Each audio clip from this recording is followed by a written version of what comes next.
Today's topic is how to create space for emotional health with Pernille Lopez. The one part that I think we are all lacking, and certainly including myself, and I'm on a constant journey of that, is that emotional health and really create space for also emotional health.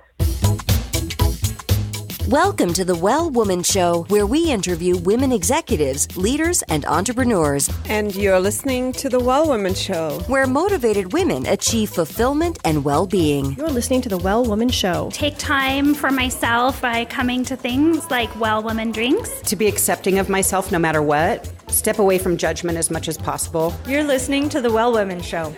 You're going to be in for a good ride. I don't regret anything. Everything I've ever done, I've learned from it, one way or another, good or bad. Being a little bit selfish for yourself, put your own oxygen mask on first and then give what's left. I'm a woman. I would prefer to tell my own story. My story, though it's very personal, is universal. You're listening to the Well Woman Show. And now your host, Giovanna Rossi. Hi, Giovanna Rossi here, and welcome to another episode of The Well Woman Show, where I interview women leaders, executives, and entrepreneurs about their lives and their road to becoming and being who they are today. Are you feeling burned out or finding it hard to focus on your goals? Or are you in transition? Well, you're not alone. We all need to activate our superpowers. These are the internal strengths and abilities we all already have but don't use all the time. Superpowers can be cultivated, and they include empathy, love, intuition, courage, and more. As always, this episode is brought to you by Well Woman Life, a global community of women living our best lives. Whether it's your health, relationships, your money, or making an impact in your community and the world, Well Woman Life has you covered.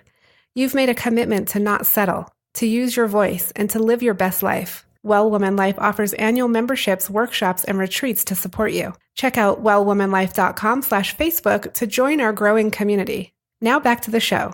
Today's topic is how to create space for emotional health, and hopefully by the end of the show, you'll be inspired to try some new emotional health practices and let your core values guide your daily decisions. My guest today is Pernille Spiers-Lopez, former CEO of IKEA and a global director serving on both corporate and nonprofit boards. She's also the co-founder with her daughter of Good Life Designed.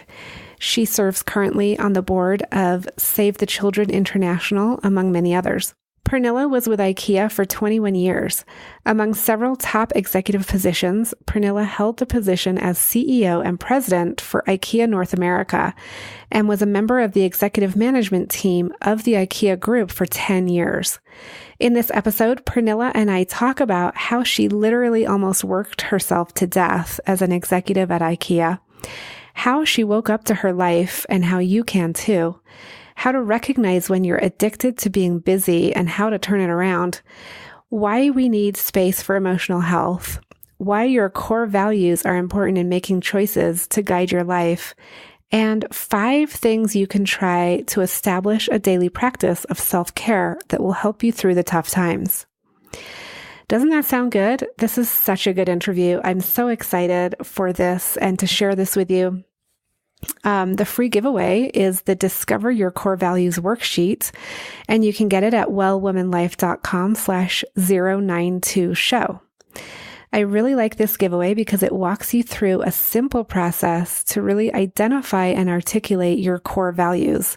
And this is so important as we move through our lives and our work and making decisions and do I do this or that?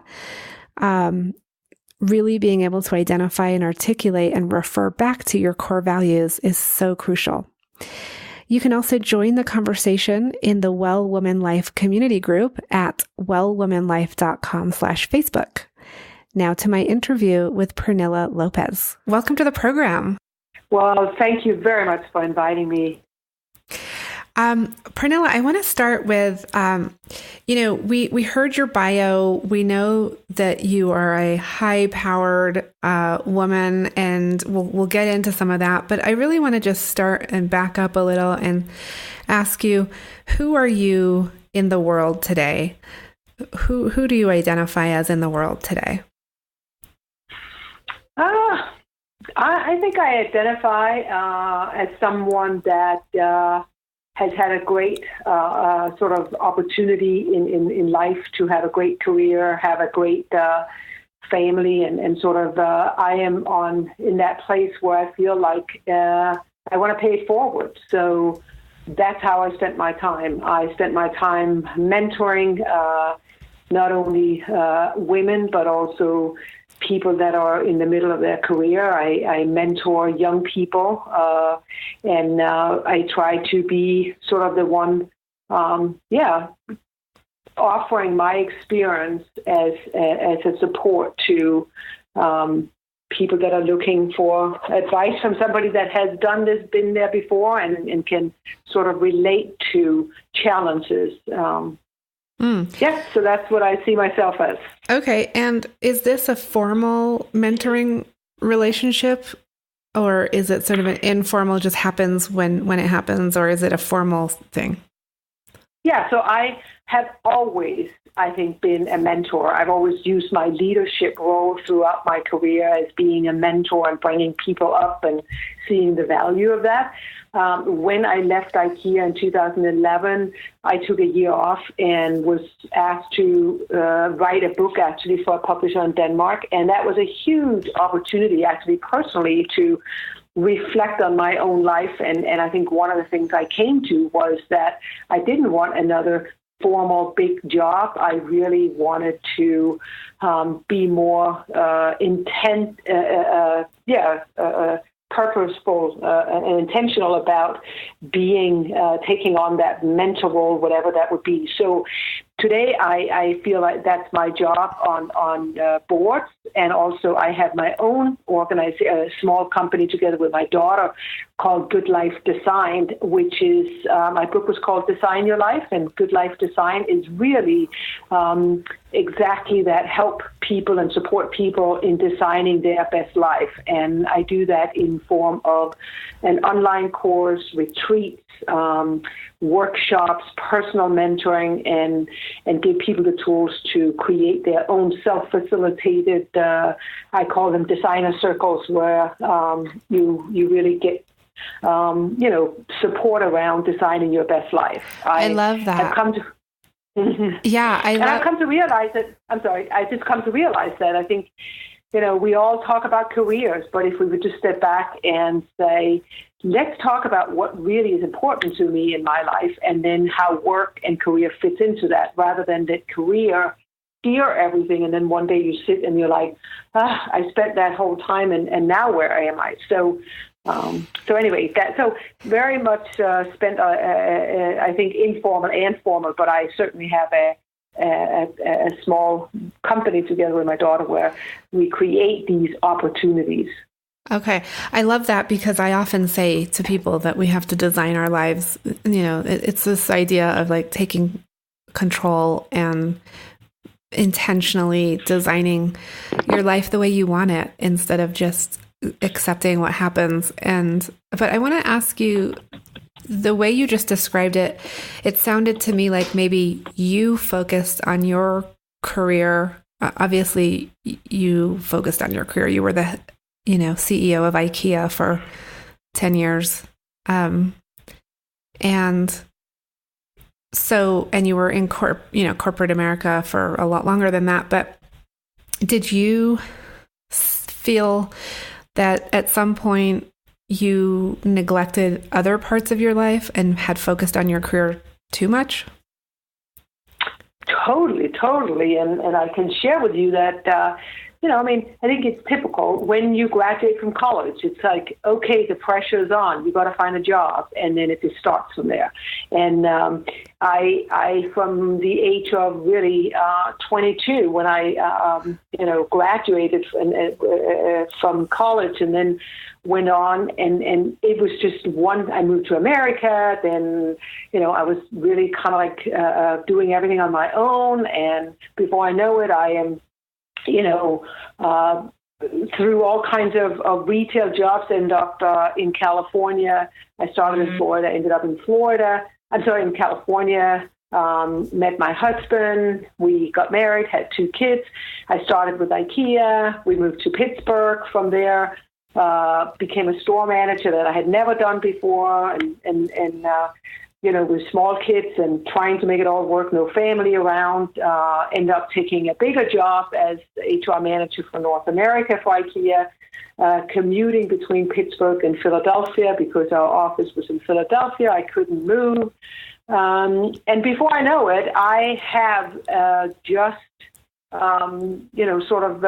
become a person that just keep on going forward and trying to balance and manage and everything. And it came to a crash. I came to where I was taking care of everything. I was leading big things at IKEA. I was trying to, make sure my kids didn't, that I was trying to be everything for them. I lost out on two things. One was myself and the other one was my husband. And we were just, there was a time where I was in Philadelphia and I was taken to the hospital for a really bad anxiety attack. And I literally meant like I was flying through Philadelphia to the hospital in an ambulance with sirens and everything and thought I was going to die. Oh. And at the same time, my husband and I have been married now 28 years, but I would say that was the time where young kids, careers, it's sort of like all collide, and we're just sort of sitting there going, what the heck happened? And so not that I only have to, I value that time because I say, if it wasn't for that, who the heck knows what would have happened? But I really woke up about making sure that I take care of myself and actually don't let work completely consume. Mm. And I think often that is what happens. And at the same time, our children becomes our priority, and so does our work. So those two things. And then our relationship with ourselves and our spouse end up. And so that was also a time when my husband and I had to,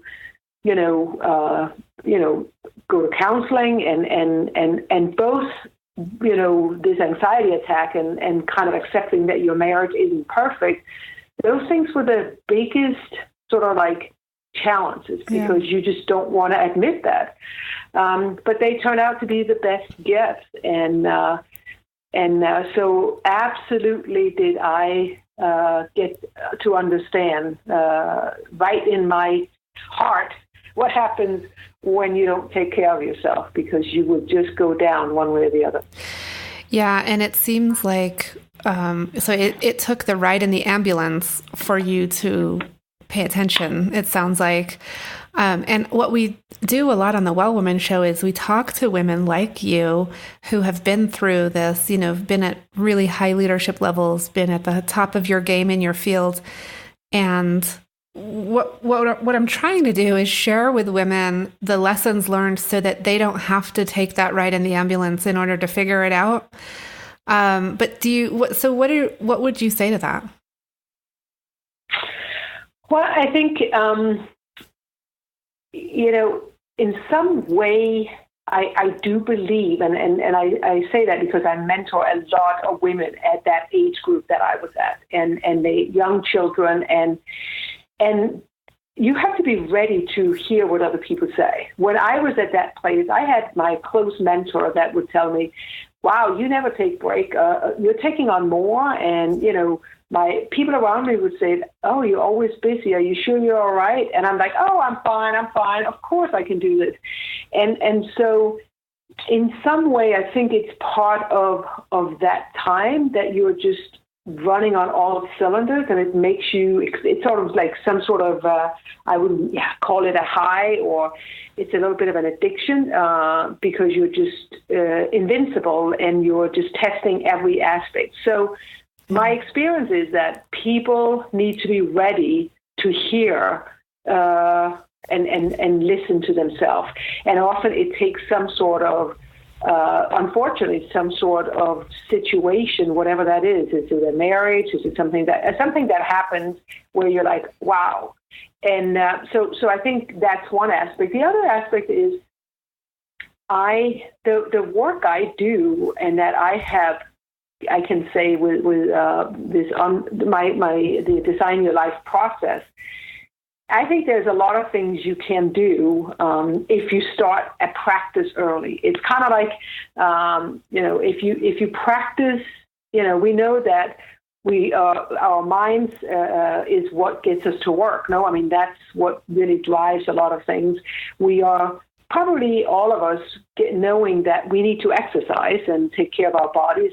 The one part that I think we are all lacking, and certainly including myself, and I'm on a constant journey of that, is that emotional health and really create space for also emotional health.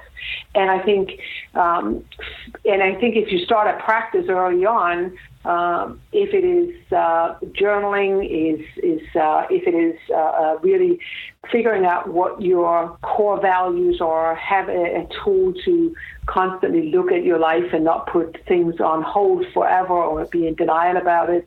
Kind of make plans all the time for not just what you're going to do with your work and how much money you're going to make, but also what you're going to do to spend time with your husband or have time for yourself and all that. So I think it's a holistic approach. And I think if you start that practice early on, and I'm teaching my daughter that. I mean, that's, I think, one of the advantages of us working together and being at two different generations, that she has tools now to really make choices throughout her life. Now, did she follow? Yeah. Yes. Did she follow your?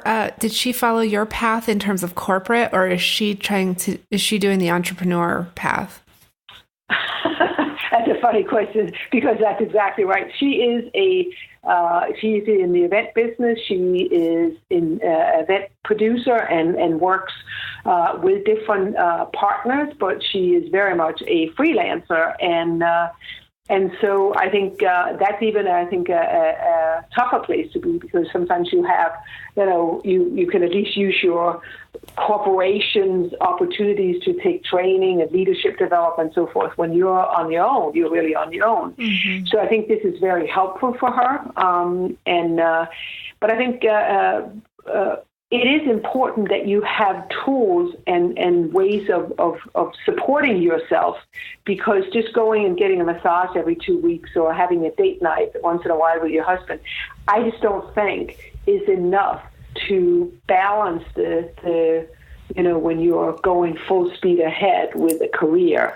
Yeah. So I want to just pick up on something that you mentioned, which was being ready to hear and being able to hear, what people are telling you and your mentors and things. What do you think? And I think you alluded to, being ready to hear means having a practice in place so that you are, ready to hear those things. What are some of those tools that you recommend, like in your book and in your work? What are some of those tools and ways of supporting yourself that you recommend to women? Well, I think, there's some of the very basic things, which I think having an exercise routine, I think, is extremely important. And we talked a little bit about that. And I think most people know that that's important. The other things, besides, of course, all the things that I suggest in my concept of designing your best life, which, certainly people can read about. But I think finding things that really will give you time away from the business.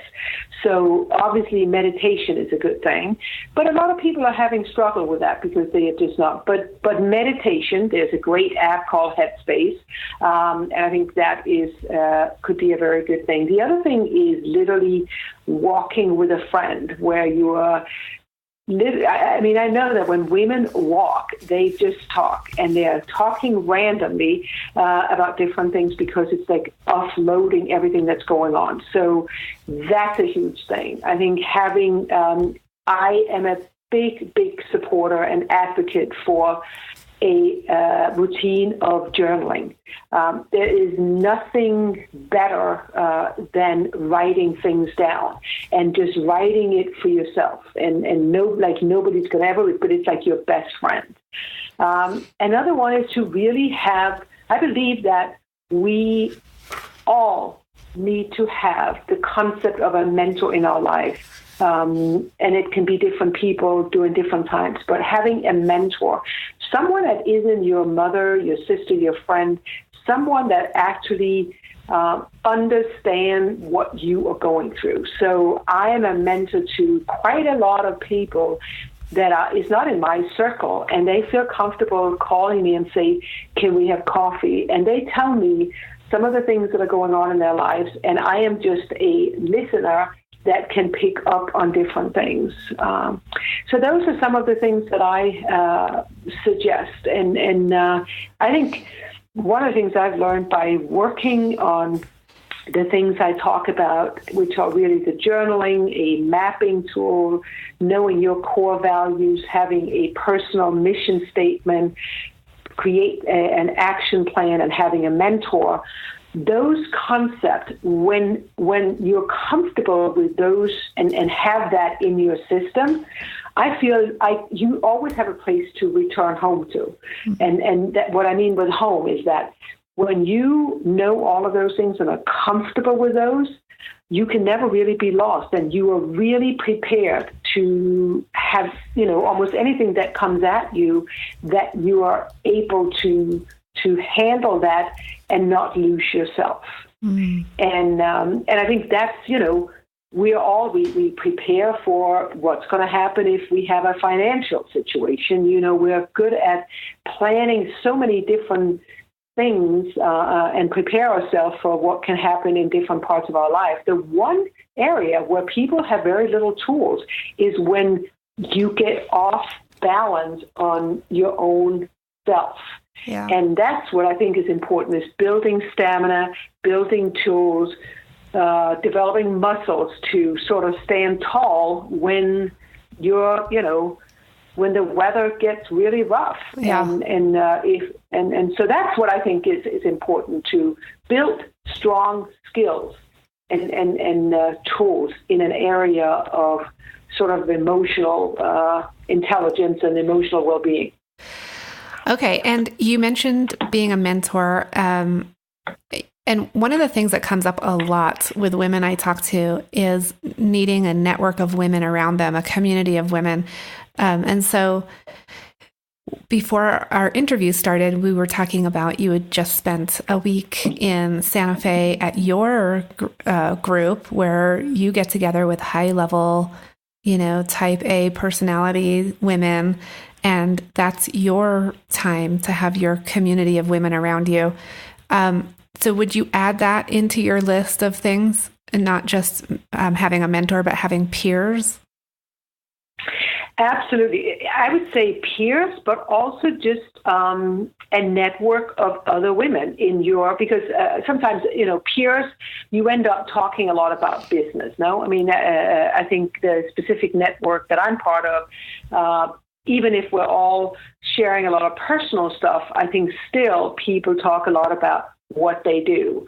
And I think what really can help all of us is actually have relationship network, groups where it's not what we do, it's really just be and who we are as individuals, and support that.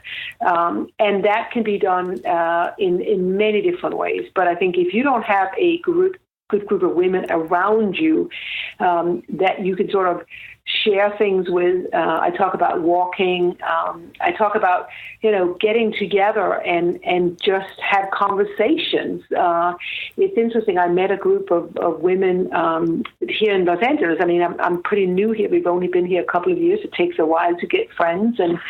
And this woman invited me into a group that meet for dinners. And I'm like, it was a long way for me to drive. And I'm like, do I really want to go? And then at the same time, I said, if I don't go, how will I find this new network? And they literally meet for dinner on a Thursday night. for 3 hours, and it's just fabulous. And they always come up with a topic that we talk about at dinner. So, and it's not let's talk about, what's your most successful moment. It's what are your struggles? What are things you need? What would you feel is the biggest thing you're dealing with right now, or whatever? And within, I feel like within 2 dinners, I feel like I have a group of women that I'm not saying I'm there yet, where I could share my deepest concern with them, but I feel like we're building that. So I think it's about being intentional about it, and also not sit at home and wait for that. But who are they, and how do you, even if you already have a network, how do you make it a little more, maybe intimate and sort of intentional, but also authentic and real. Mm. Yeah, that's so important. And that's something that I do with the Well Woman Life community is we have monthly get-togethers where we talk about our successes and challenges, as women, and all the roles that we carry in life, in our work, in our personal life. And we have some women who are running for office or holding office. And, there are just a lot of challenges, a lot of different roles and responsibilities that we have as women. So I want to ask you, Pernille, about your time at IKEA, and just to give listeners a sense of the magnitude of that job that you held for so long, being the CEO and president for IKEA North America and growing it from just a few stores to like 50 stores. That was a huge thing, and that almost killed you, you said. Did you recover from that? And how long did you continue working for IKEA before you decided to leave? And how did you decide to leave? Yeah, so thank you. I think to step a little bit back and share with you that when I was HR for North America, that was the biggest challenge, I think, for myself, because it was a job I had never done before. People question, how does she become an HR manager when she's never done that before?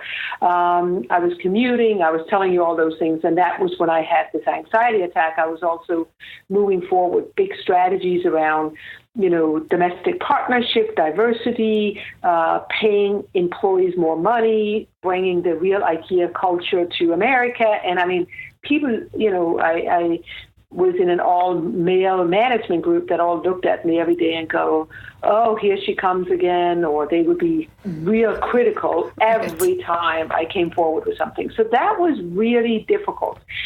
And the reason I bring that up is that is actually my job as a store manager in Pittsburgh and this HR manager for North America.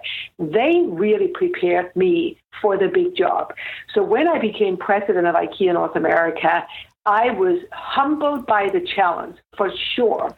And again, I took on a job that I had never done before.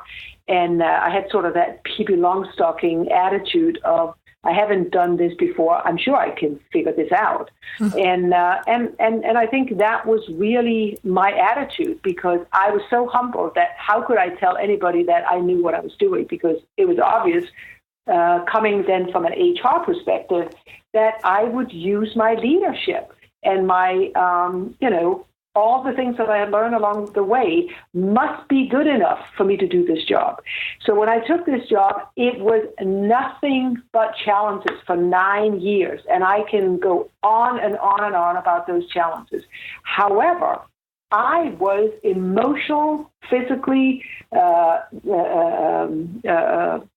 mindfully ready for this challenge, and every single thing had prepared me up to that. And I think that was really critical and key. So I never felt that I really lost myself again. I never felt that I didn't expect that would be a day where I would be like, oh, I got this. I would just be prepared for that every day would bring new things, and I trusted myself and my team, and we would figure it out, and we did. And like I said, everything was a challenge. It was, I would say, the complexity, ambiguity, that I was dealing with was beyond anything that I would ever have imagined.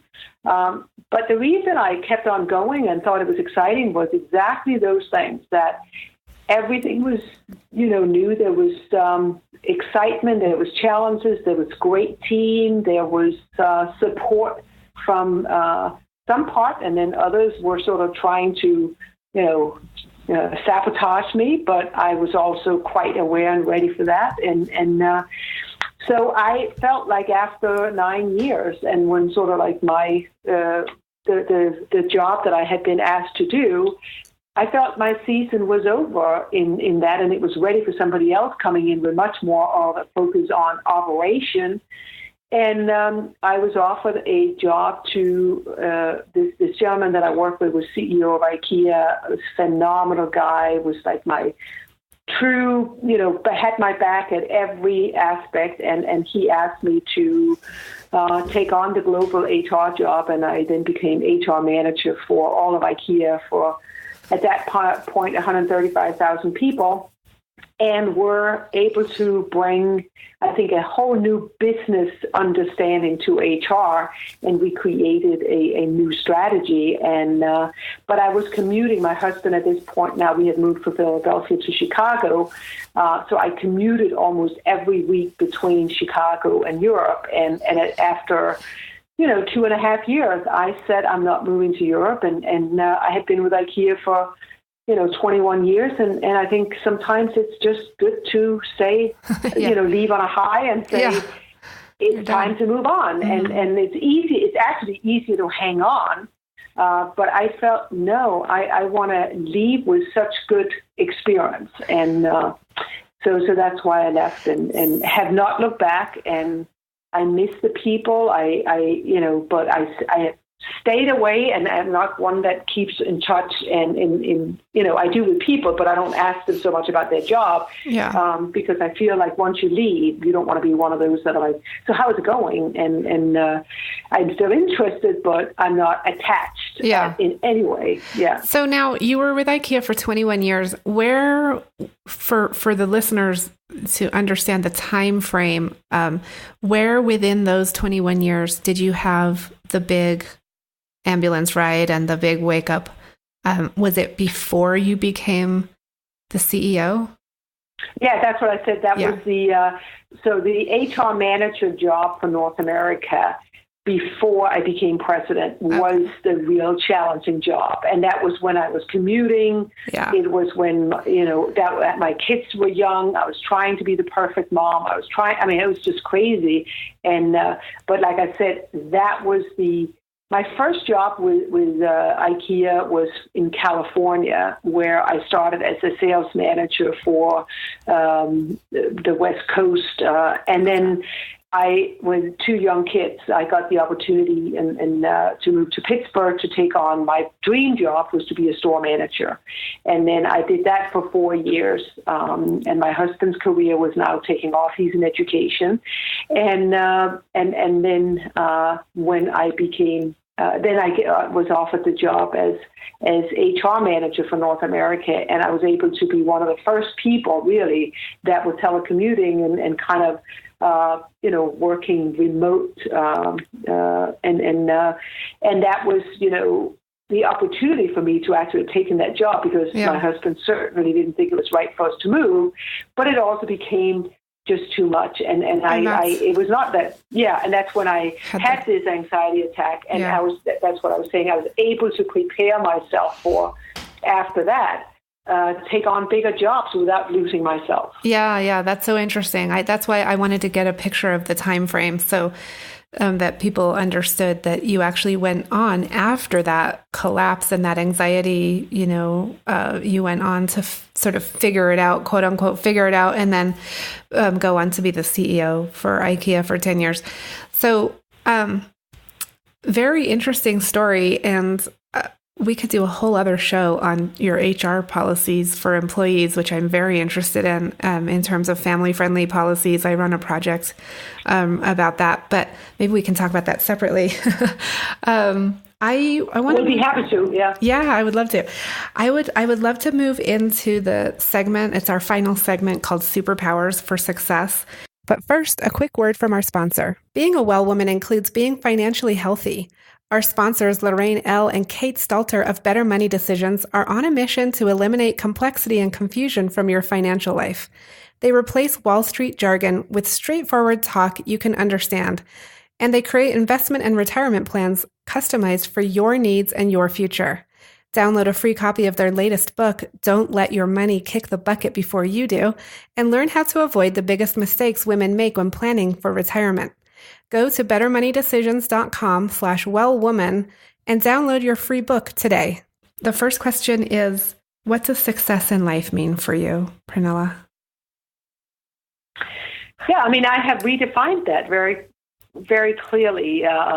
Certainly, success to me is not about, how high you are in an organization or how much money you make or how much stuff you have. I really believe that for myself, I define success in really being grounded in who I am and show up everywhere truly who I am and what I believe in and do what I love without losing myself and be able to handle anything that comes at me.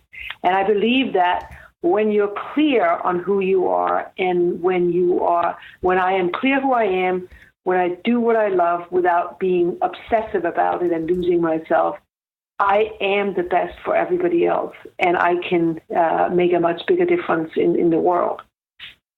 Yeah, that's so true. And part of that is knowing when to say no to things, right? Not thinking you can do everything all the time.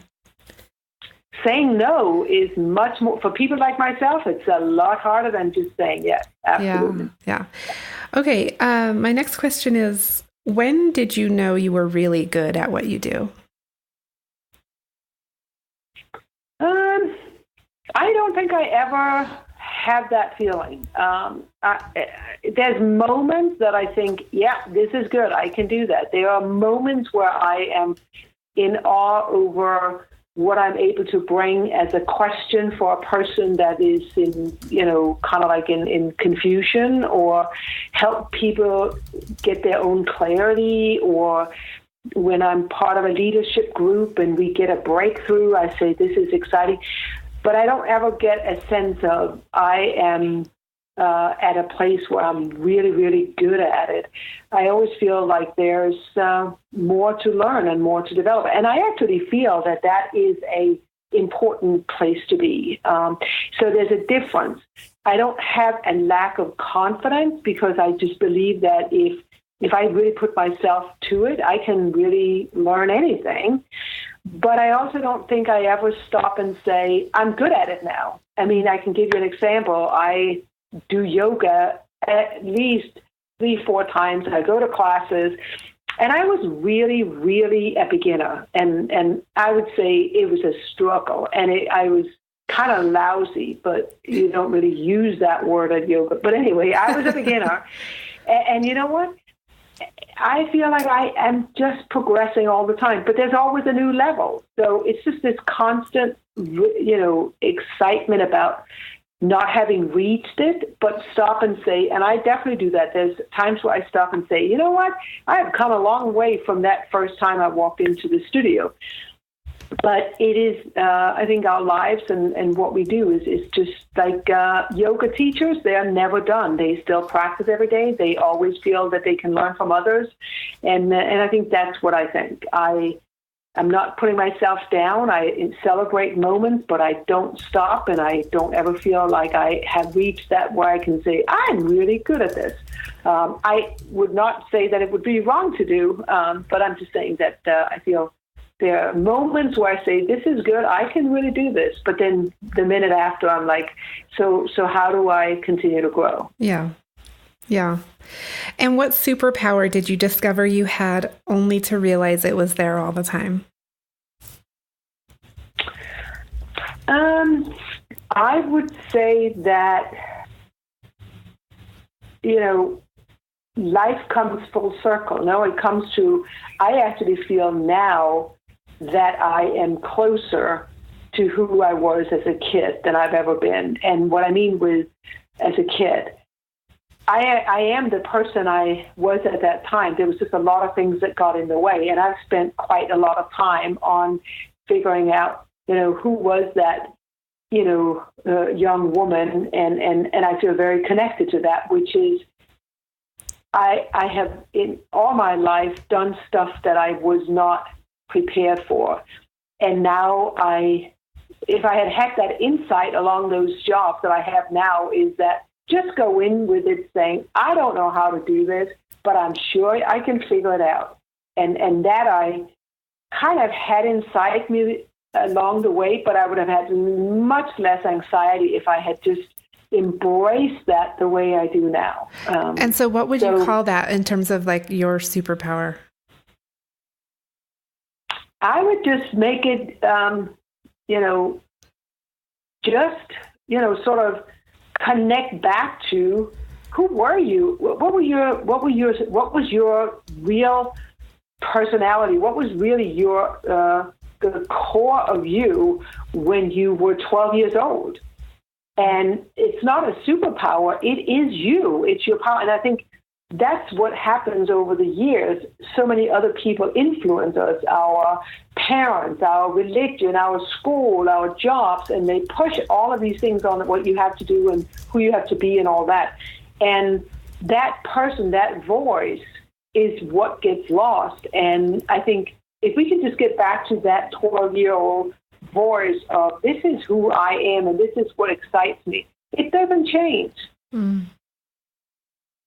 Yeah, we get it's not easy to get there. It's not easy to get there. It's work to get there. But once you get there, you're like, wow, how did I lose that?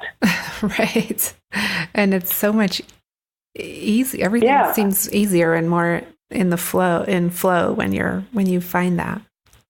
Absolutely. And I can tell you, I just so many people that I am working with get back to that. And then they're like, okay, I got it now. There's a woman that I have been mentoring. She has so many things. She's an incredibly successful person, but just saw everything as a very kind of like daunting world. And we've spent some time together. And I remember her saying to me, I think I aspire to be fearless. And I said to her, and I gave her a couple of weeks to think about it. And I said to her, aspire to be fearless? What if I ask you that that's who you are, but you've lost it? And the way her life has changed just from that one insight is unbelievable. Yeah. Yeah, it's like activating those things that we already have that we just don't tap into, and finding a way to tap into that. Absolutely, and just have that confidence, because I think that is what is especially tough for women in our world. We just continue to tell ourselves in our heads that we're not good enough, that others are better, we probably can't be doing things. I mean, and that is just part of, I think, our DNA and how we're wired. But if you don't keep on pushing that voice away, I mean, I can tell you, including myself, still that voice shows up in the most weird places when I'm like, why is this voice coming and saying I'm not smart enough here? I have worked my whole life to be here. I know what I'm doing. And that voice, you just got to say, no, you, it's kind of like, stop it. And then I think for all of us women, we just got to help each other and certainly be, quite clear that we are good enough and that we are better than we give ourselves credit for. And that idea of, just not matching up is really, I think, causing a lot of stress, and also that we are stopping ourselves from taking on even bigger jobs. Mm. And Pernille, what advice would you give your 25 or 30-year-old self? Instead of always looking forward, take some time to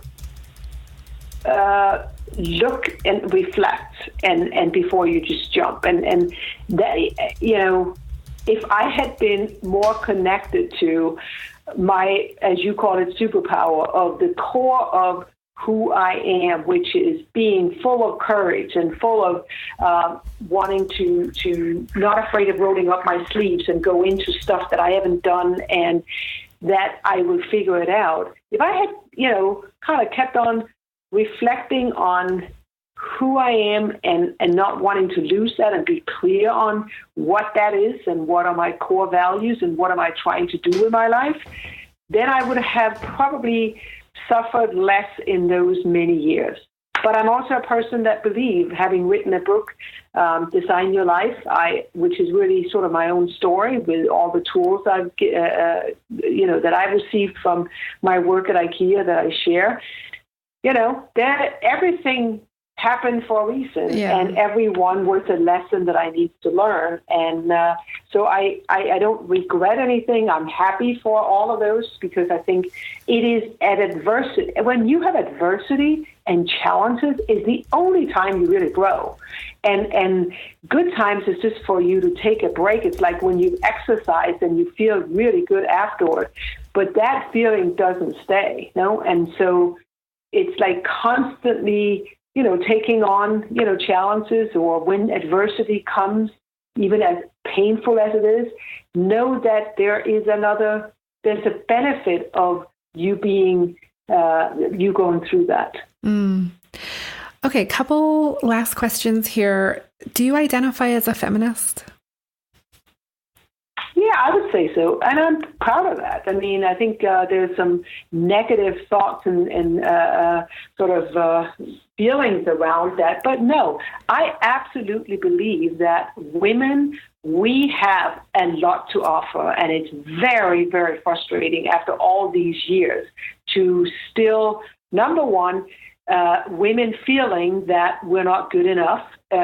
Two, that we are not at every table wherever decisions are being made. It is embarrassing.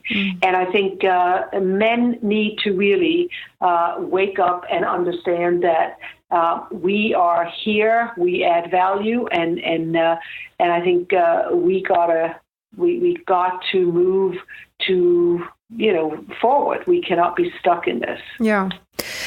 Okay. And then last question, what are you reading right now? What's on your nightstand? Well, right now, I want to tell you about a book that I think really kind of stood out for me that I'm reading, and it's actually, I just finished it, and it's The Small Great Things by Jodi Picoult. And it's a great, great book. I love the way she writes, and I love just, when I take some time off for myself, it's just great reading, and it makes me relax. But what is really specifically good about this, she really is so accurate about the sense right now about race, and there are three incredible characters: a white supremacist, a African American nurse, and a young white lawyer. And that story just is like humbling because she really describes the story behind each and the story that we don't all know. And it was just a great, great book. Nice. Okay. So, yeah. Well, we'll link to that in the show notes, and we'll also, of course, link to your website and your book. And Pernille, I want to thank you so much for being on the show today. Oh, thank you very much for having me. And I'm really excited. My book is coming out in China this fall. So I don't know what that means, but I hope that Chinese women are starting to design their lives. So thank you so much for having me. And I look forward to probably talk to you again. Thank you. That's it for our show today. Remember, if you need support to live your Well Woman life, head over to wellwomanlife.com/Facebook to join us. Our monthly live event, Well Woman Drinks, brings women together to share our successes and challenges as women, leaders, moms, aunts, sisters, and all the other roles we carry. If you'd like to attend a Well Woman Drinks near you, or if there isn't one in your city yet and you'd like to start one, email info@wellwomanlife.com. If you enjoyed the show, please take a moment and subscribe in iTunes and leave a review. This helps raise visibility, which is super helpful when it comes to producing the show every week. For feedback, comments, or just to let me know you were listening today, find me on Facebook, Twitter, and Instagram at Well Woman Life. I'm Giovanna Rossi for The Well Woman Show. Until next time, have a super powerful week.